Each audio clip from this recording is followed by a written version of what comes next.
Sejam muito bem-vindos ao quarto episódio da nossa série Revelação Cósmica, onde tudo será aberto para nós, de tudo que acontece nas infraestruturas do Sistema Solar, a vida no cosmos e além.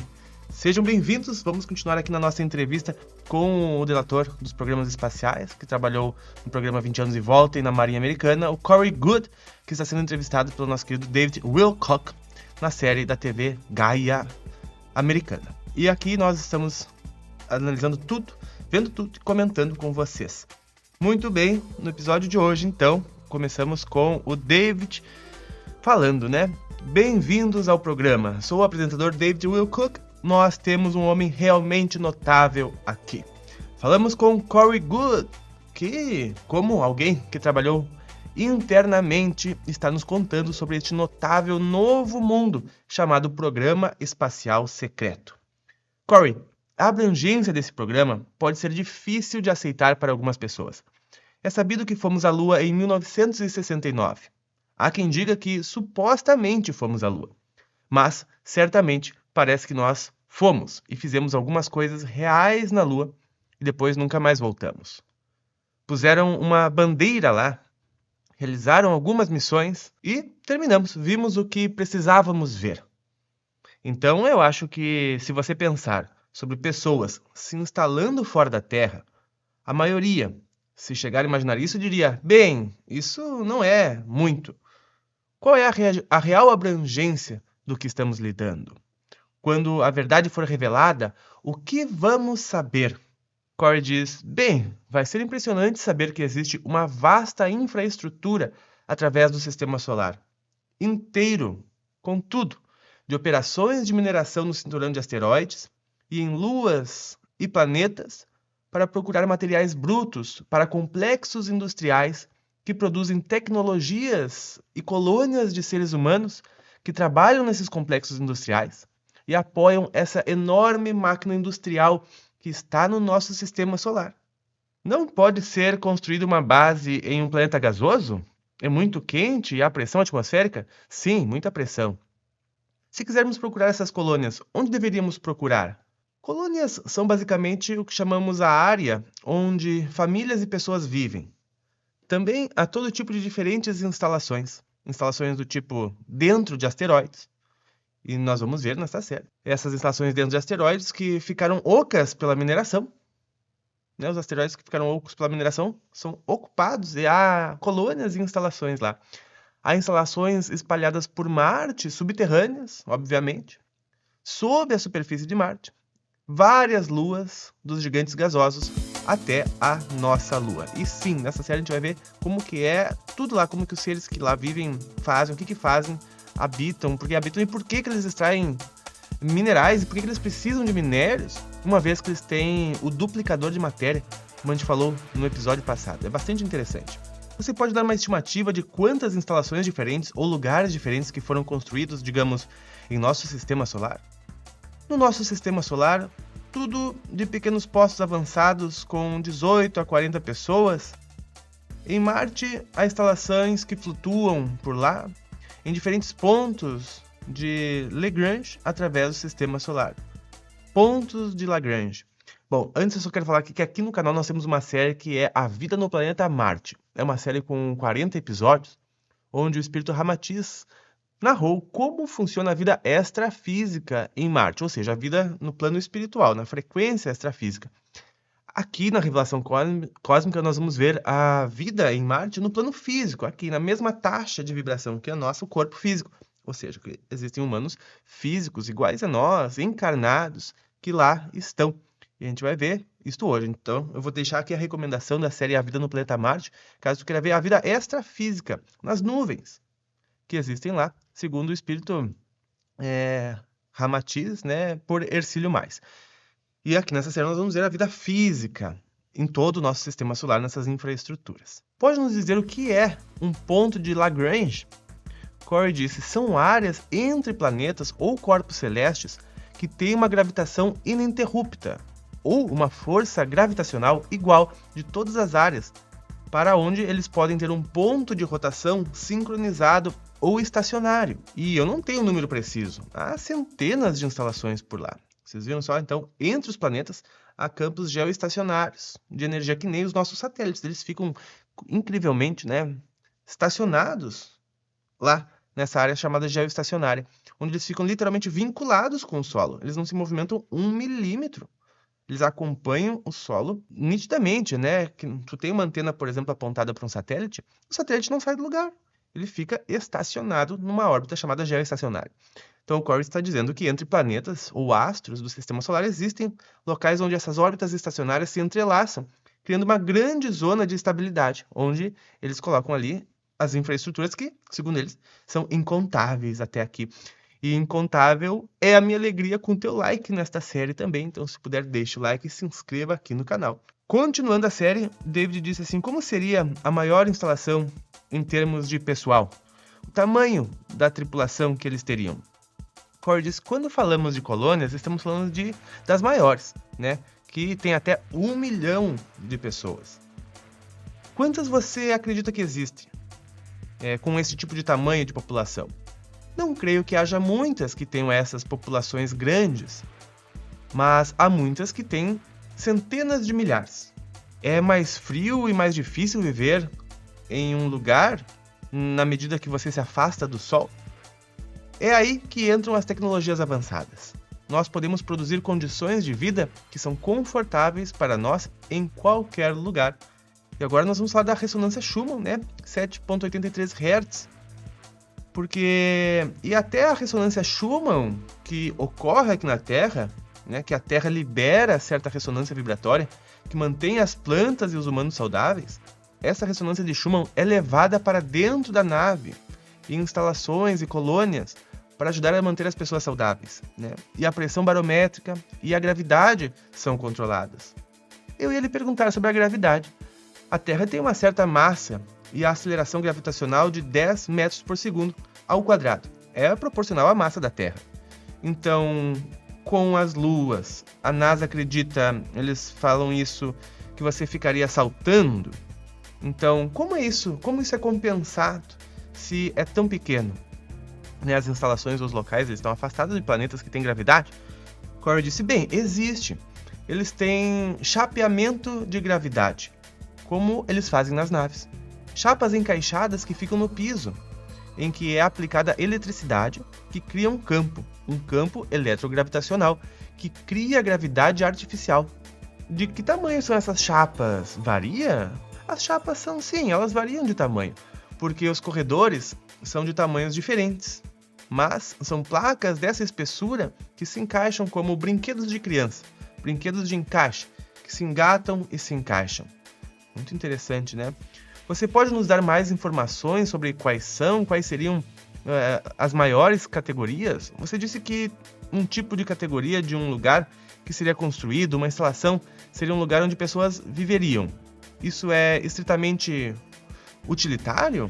Como uma porção de quartos juntos, onde se alojam, ou tem um grande átrio com uma cachoeira? Eles têm grandes áreas comuns, como auditórios? E aí ele começa a falar sobre o conglomerado empresarial interplanetário, né? Ele diz, geralmente, quando eu estava na nave de pesquisa, nós normalmente não nos visitávamos. Estas são de propriedade do SEI, né? Que a gente falou no capítulo passado, colônias de propriedade de corporações. Se eles não tivessem acesso a uma pessoa deles para consertar uma peça importante dos equipamentos, ou se a tecnologia tivesse sido danificada, geralmente havia um especialista a bordo da nossa nave de pesquisa capaz de fazer esses tipos de reparo, né? E nessas condições especiais, tínhamos permissão de ir até as colônias, sob ordens estritas, de não falar nem interagir com nenhuma pessoa nas instalações ou colônias. Vocês vão entender o porquê que eles também não tinham permissão de falar com ninguém das instalações ou colônias, quando eles iam. E eles ficavam sob vigilância armada. Não nos ofereciam passeios, não nos ofereciam comida, éramos escoltados diretamente até o local onde deveríamos fazer a manutenção e depois escoltados direto de volta para a nossa nave. Você poderia vir para a Terra quando quisesse, enquanto fazia esse trabalho? Não. Quando você cumpre o seu período de alistamento, você está totalmente alienado da Terra, das notícias da Terra, de tudo o que tiver relação com a Terra. Não recebíamos nenhuma notícia, nada de televisão, nenhuma informação do que acontecia na Terra. Vocês tinham permissão de levar livros ou revistas para lerem? Não, nós não tínhamos nem fotos da família, nada assim. Você só tinha o que lhe era dado quando você entrava.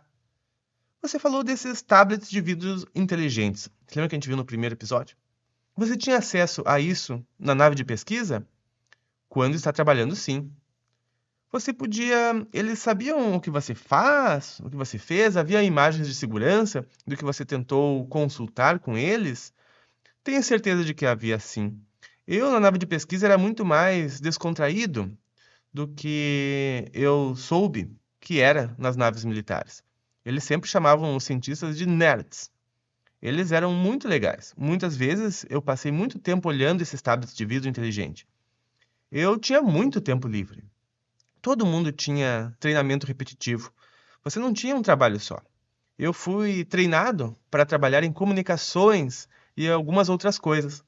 Mas grande parte do tempo eu ficava em um dos laboratórios quando algum outro trabalho era terminado. E às vezes eu podia passar horas olhando estes tablets de vidro. Vamos falar um pouco sobre recreação. As pessoas são mais dispostas a se reunir e conversar ou usar os tablets e ficar sozinhas tentando ler coisas mais interessantes? O que era? Você só tinha acesso aos tablets quando estava trabalhando. Quando você tinha tempo livre ou quando estava na cozinha ou algo assim, você se comunicava com outras pessoas e ouvia fofocas e o que estava acontecendo. Então é bem parecido com aqui na Terra, né? Estão ouvindo fofocas, né? Vendo os tablets. É igual. Você tinha pessoas que eram amigas próximas? Eu era mais próximo dos cientistas ou nerds, porque eu passava muito tempo com eles, e fui designado para uma área de alojamento em que havia entre 18 e 24 pessoas designadas. Eu conheci algumas pessoas, mas havia muita rotatividade de pessoas. Havia muita troca de pessoal? Sim. Que tipo de coisa você conversava com essas pessoas? É difícil para a maioria dos que assistem ao programa imaginar como seria viver nesse mundo? Você se acostuma? Fica tedioso depois de um tempo? Sim, era muito tedioso. Você conversava sobre trabalho. Você conversava sobre o que poderia estar acontecendo na Terra algumas vezes. Especulava sobre o que as outras pessoas estavam estudando, quando eram designados a estudar certas coisas. O tipo comum de bate-papo. Com que frequência você visitava outras instalações quando você estava naquela nave de pesquisas? Você disse que ficou lá por 6 anos? Sim, como eu disse, eram ocasiões raras. Houve 3 vezes diferentes em que visitamos as colônias. Visitamos os complexos industriais, várias vezes para fazer concertos. Seria um tipo de instalação como uma fábrica? Como uma fábrica, e houve uma ocasião em que nós fomos a uma operação de mineração, que era no cinturão de asteroides, né? O cinturão de Kuiper. Vocês vão ver nessa série que o cinturão de Kuiper tem muito mais minérios e recursos de todos os tipos. Tu pode multiplicar por mais de 1 milhão do que o que existe aqui na Terra. Então, se aqui tem alguma quantidade de ouro, lá tem muito mais de 1 milhão de vezes mais, né? Porque imagine, a gente vai ver como que foi formado o cinturão de Kuiper, né? Que foi alguma explosão de um planeta aqui no Sistema Solar, e como ele contém uma riqueza infinita de minérios de todos os tipos lá, e por isso que as escavações são feitas lá. Só que imagine, tem asteroides praticamente do tamanho da Terra. Então a quantidade de recursos realmente é muito grande. Então, como era lá? Corey disse, era uma operação de 3 pessoas. Ó, ele está falando de como era, porque ele foi uma operação de mineração, né? Em uma ocasião que era no cinturão de asteroides. E o David perguntou como que era lá, e o Corey disse que era uma operação de 3 pessoas dentro de um asteroide. Eles eram operadas principalmente por robôs e aparatos controlados por controle remoto. Só eram necessárias 3 pessoas para fazê-los funcionar? Sim, 3 pessoas que trabalhavam em turnos. E qual era o tamanho dessa construção? Qual era o tamanho da área em que era construída? Bem, este era um asteroide extremamente grande e aumentava de tamanho na medida em que eles mineravam. Como é possível aumentar de tamanho na medida que vai minerando? Bom, o espaço interno, o tamanho do espaço dentro do buraco, aumentava e aumentava. Dava para ver, eles começavam a escavar e iam fazendo mais progresso dentro desse grande asteroide. Então tu imagina, né? Antes era só a superfície do asteroide. Começa a escavar, tem a superfície e dentro. Então escava, o tamanho de dentro vira do tamanho da superfície. E vai ficando assim, então vai aumentando o asteroide conforme mais. Eu digo que os recursos do universo são infinitos. Desde então, você só visitou 3 colônias. Você disse 3. E depois outras instalações industriais. Mas você ficou 6 anos lá. Não parece que você teve não parece ter sido a principal coisa que você fazia. Não, não era. Não era super emocionante. Nós também estávamos... Muito do que fazíamos era estudar. O que você chama de extremófilos. Eu acho que a biologia moderna e a ciência vai ter que redefinir o que é a vida com base no que eu vi sendo estudado. A vida que eu vi sendo estudada, a vida plasmática, outros tipos de vida energética, que é basicamente como amebas gigantes que se alimentavam do campo eletromagnético de Júpiter. Eles tentaram obter espécimes disso. Eram tão grandes que eles pegavam pequenos espécimes que basicamente morriam ou apodreciam. Sim, né? A gente procura aqui vida baseada em oxigênio, que respira, que está numa condição X de um planeta. A gente achava, né, que o oxigênio só vinha a partir da fotossíntese. Agora uma descoberta recente, da semana passada, mostrou que o oxigênio se forma por eletrólise também, no fundo do mar, o que chamaram de oxigênio escuro, por não depender da luz solar ou de uma estrela para fazer fotossíntese para existir o oxigênio. Então isso ampliou muito o nosso horizonte de onde a vida é possível existir, só baseado no oxigênio. Que agora o oxigênio pode ser encontrado em qualquer local que tenha água no sistema solar, que até pouco tempo não se sabia que existia água mais no universo. Hoje em dia se sabe que é o recurso mais abundante que tem. Então tudo isso está vindo à tona, né, aos poucos, dentro da ciência. E agora, é óbvio, a gente vai ter que reformular o que a gente acredita que é a vida. Porque como a gente mostrou aqui, existem nuvens de gás que se alimentam de campos magnéticos de um planeta, ou seja, esta nuvem plasmática é um ser vivo que a gente vai ver com mais detalhes ao longo desta nossa série. O que havia nelas que fazia com que o programa espacial tenha decidido que eram vivos? Eles não eram apenas vivos, eles mostravam sinais de serem sensíveis, tinham consciência, eles tinham características de preservação da vida. Houve muitas coisas que eles fizeram testando-os, que eu acho que não seria extremamente ético para descobrir. Bom, eu acho que sua visão típica, convencional da vida biológica é que ela tem que comer, tem que excretar, tem que se locomover, tem que respirar. Neurologia, certo? Sim. Você vai ter células, você vai ter material biológico, sim. Vida baseada em carbono e né? Mas, então, essa vida não tem estrutura celular? O plasma não é interconectado por células? Não, mas eles se comportam como organismos monocelulares na forma como se reproduzem. Eles se reproduzem? Sim. O que é mitose ou eles se dividem? E também havia alguma vida oceânica debaixo de uma das luas de Júpiter, sob o gelo, que foi estudada. Na Europa, né? A lua Europa, sim. Aquilo era algo como baleias e golfinhos. É mesmo? Sim. Então há muita coisa lá fora que os cientistas estão estudando. A vida biológica é comum em nosso sistema solar? Onde ela é encontrada? Está em praticamente todo lugar, se você incluir o nível microscópico. Está praticamente em todo lugar. É encontrada inclusive flutuando livremente no espaço, né? Liofilizada. Quando chegamos além da vida microbiológica, são mesmo encontrados seres pequenos que podem andar nessas luas, como em Júpiter, nas luas de Júpiter. Você falou da Europa, uma lua aquosa.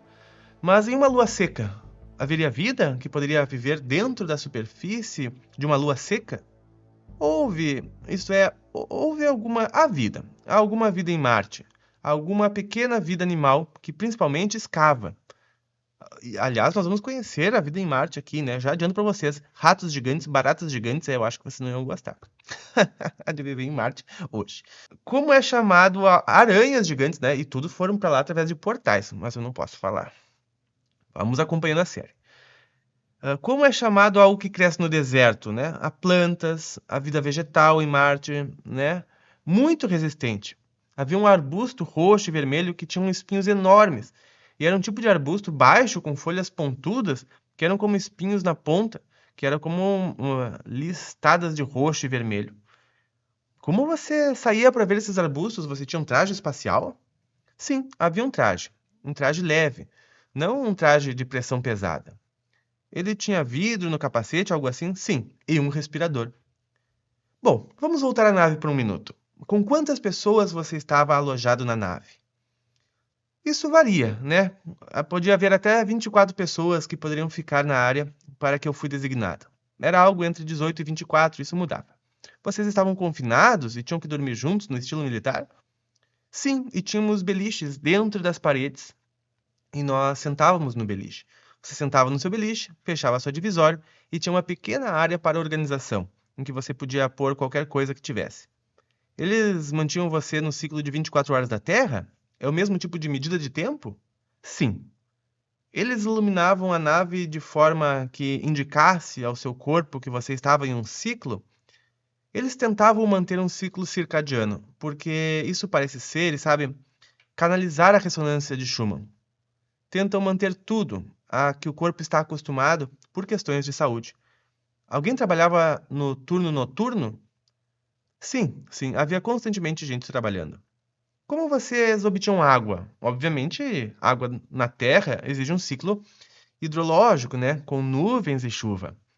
E a água é tão escassa na Terra hoje. A água é escassa na Terra hoje? Com a seca na Califórnia? Bom, devia ser há 10 anos atrás, quando a série foi gravada, né? Como vocês tinham isso no meio do espaço? Corey disse: a água não é escassa no sistema solar. E nem na Terra, né? É a coisa que mais tem. Né? Bom, e a gente já tem um vídeo aqui no canal que a gente mostrou que a água da Terra sempre foi a mesma quantia. Que ao longo do tempo ela só aumentou através da chegada de novos meteoros, né? O que acontece são os outros fatores que a gente falou no vídeo lá, que eu posso deixar a recomendação.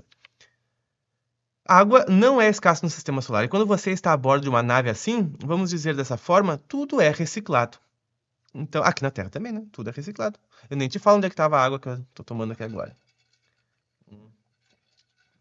Então a nave é projetada para reciclar tudo? É um sistema muito fechado, um sistema autossuficiente fechado. E sim, tudo é reciclado. E agora ele vai falar mais sobre os replicadores. Eu espero que tu use o teu replicador, que se chama o botão de like e de compartilhamento.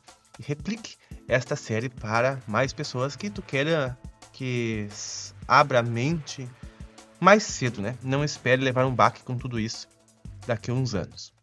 Você tem que se tornar vegetariano. Ou as pessoas que gostam de carne têm a chance de comer algo como carne. Ou é uma carne, é como uma... Acho que ele foi interrompido, que nem eu gosto de fazer. Ele pergunta como eram as suas refeições. Ele disse a quantidade delas mudava. Mas eles tinham replicadores que reproduziam certa gama de refeições. Mas também tínhamos áreas hidropônicas, em que era cultivada comida fresca. Você podia apertar o botão de cheeseburger em um replicador e pegar um cheeseburger? Não, não era assim. Não, você apertaria um botão e pegaria um assado de panela ou algo assim. Quais as suas comidas preferidas do replicador? Pode nos dar uma lista do que... Eu comia tudo assado, de panela com purê de batata. Olha só, era um assado convincente? Tinha gosto de assado de panela? Era gostoso, sim. Saía na temperatura certa ou tinha que ser aquecido? Não, saía na temperatura era quente. Dava para ver a comida sendo formada dentro através do vidro ou era escuro? Parece basicamente um micro-ondas o tamanho. E você punha um prato lá dentro, bem na área desenhada para o prato. Fechava a porta, apertava o botão que você queria e fazia um barulho e aparecia. Você abria, retirava e havia comida quente. Que tipo de barulho era? Eu estou gostando das perguntas do David, as perguntas que eu faria também. Parecido com o do micro-ondas. Quando ele replicava alguma coisa, eles diziam que estava imprimindo alguma coisa. O aparelho tinha nome, você chamava de alguma coisa? Impressora. Ou será que era a impressão deles? Não, essa piadinha não. Como você sabia o que ia pegar? Havia um mostrador digital que você podia utilizar. De um menu que você ia rolando? Sim, bem, não era, era só se você olhar um micro-ondas, há alguns botões que você pode apertar. E você aperta. Havia um botão para o assado? Sim, havia um botão para as diferentes refeições. E as bebidas? Dava para obter uma limonada ou um suco de frutas? Sim, mas você não pegava isso no replicador. Haviam dispensadores para diferentes bebidas. Vocês cultivavam verduras separadas do replicador? Era possível imprimir uma salada? Havia alguns vegetais, como batata e coisas assim, mas muito as verduras eram cultivadas.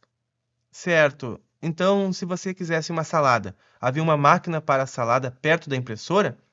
Havia uma geladeira onde as verduras eram mantidas? Para isso, você ia à área da cozinha e havia algumas coisas preparadas. Algumas vezes, quando algumas coisas davam errado, você tinha que comer ovo em pó e rações de comida e coisas do tipo. Eles tinham uma área na cozinha em que haviam pessoas servindo comida, servindo. O que você usa quando trabalha nessa nave? Macacão. Uma peça só? Sim, de que cor? Bem, diferentes designações, cores diferentes, às vezes azul, às vezes branco. Dependia em que área você estava trabalhando. E qual a designação do branco? O branco não era uma designação de um trabalho, era apenas se eu estava trabalhando no laboratório com cientistas, eu usava o branco. Se eu estivesse usando, se eu trabalhasse em comunicações, na área de comunicações, eu usava. Eu não usava o branco do laboratório, mas o macacão do laboratório.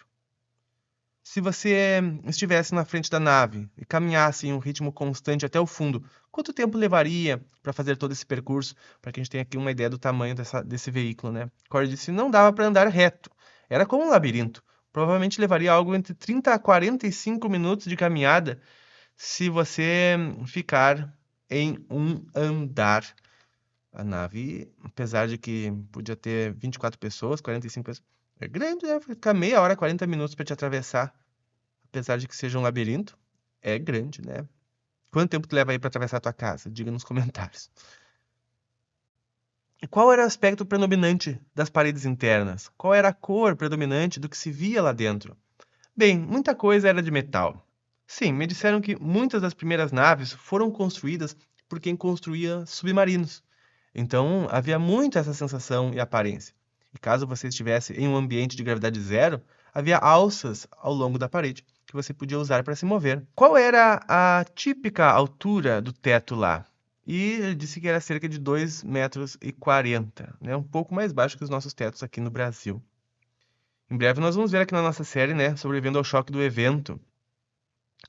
Havia múltiplos andares? Você ia de uma altura, de um andar para o outro? Sim, múltiplos andares. Você se lembra quantos eram? Eu ficava principalmente entre 4 andares, mas eu acredito que houvesse pelo menos 9. Então me parece também que ele não conhecia a totalidade da nave, ou não, passou 6 anos lá, ele deveria confabulado o tamanho dessa nave, quantos andares tinha. Não podia ser tão secreto assim as coisas lá, né? Eles tinham uma classificação específica? Havia um nome para cada um? Sim. Ah, então é por isso. Eles tinham classificação. Ele não podia entrar dentro do que ele fazia. Sim, eles tinham designações para cada área. Havia o nível 1. Depois eles, o travessão, chamavam de traço, tipo 1-A, 1-B. Alguma área tinha algum código de cor? As paredes eram de certa forma para informar que estava num determinado local? Bem, algo que era popular eram as linhas, né? As linhas coloridas no chão que guiavam você. Mas basicamente você sabia para onde estava indo pelo número, né? Pelo número de designação na porta. Você falou que essa aliança pretende repassar as tecnologias para a humanidade quando passarmos pela revelação? Sim, este é o plano. Depois que houver isso, e depois que passarmos pelo processo de lidar com a informação da revelação, e passarmos pelos experimentos que são necessários, e lidarmos psicologicamente com o processo, então toda essa tecnologia será trazida para a humanidade, que basicamente irá mudar as nossas vidas, né? Se de sermos escravos das dívidas, trabalhando todos os dias, pagando, sabe? Impostos, trabalhando 8, 9 horas por dia para pagar o aluguel. No Brasil se trabalha 6 meses, né? Só para pagar o imposto.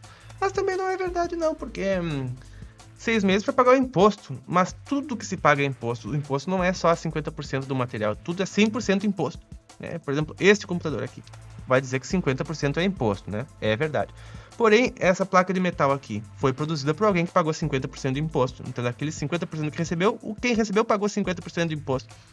E daí precisaram de plástico, e quem fez o plástico pagou 50% de imposto. Então, tudo é 100% imposto. Eu não sei se vocês sabiam disso. Bom, Então, trabalhando horas por dia para pagar o aluguel, ver a TV por algumas horas e ir dormir. E depois disso, isso todos os dias, para um tipo de vida totalmente diferente nós passaremos, né? Quem decide quem vai para o espaço? Há restrições sobre quem tem permissão para ir? Eu não faço ideia de como isso vai funcionar. Eu sei que vai haver. Supostamente será uma civilização do tipo Star Trek. Sei que eventualmente vai haver turismo para muitos lugares do sistema solar. E vai haver muitas carreiras novas para as pessoas. Lembra que o Físico Nassim raramente já disse aqui num vídeo que ele estima que em 7 a 9 anos nós já possamos, com tecnologias, né, passar o final de semana em Júpiter. Afinal de contas, ele próprio já desenvolveu essa tecnologia, né? Só depende aí de como as indústrias do petróleo vão liberar a liberdade para a humanidade. Atualmente, com os veículos elétricos, está tendo uma restrição ainda maior sobre a liberdade da humanidade, né? Porque todos estão dependendo da energia elétrica, que é um desses conglomerados aí, né? Para muitos lugares, e vai haver muitas carreiras novas. Haverá naves suficientes para as pessoas irem rapidamente, se elas quiserem, quando isso for revelado? Sim, eu acho que sim. Eu acho que há muitas naves já criadas que podem ser usadas para propósitos não militares. Existem muitas naves mesmo. Isso tem sido realmente incrível. De novo, Corey, quero lhe agradecer por estar aqui e quero agradecer a você em casa por assistir. Quando alguém começa a dar esses detalhes específicos, é fácil dizer quando as pessoas estão mentindo. Elas começam a hesitar, a linguagem corporal muda. Estou conversando com você há tanto tempo sobre isso e cada vez que lhe faço perguntas, aprendo coisas novas. Estou convencido de que o que você nos disse lhe aconteceu. Há amplas evidências para provar isso, baseado em como isso se relaciona com tudo. De novo, eu considero você um herói por se manifestar e quero lhe agradecer pelos seus serviços à humanidade. Pessoal, também quero te agradecer por assistir essa série, por acompanhar a série. Domingo que vem, o próximo episódio muito interessante. Te espero, agradeço o like, a presença e nós nos vemos nos próximos. Um grande abraço e até mais!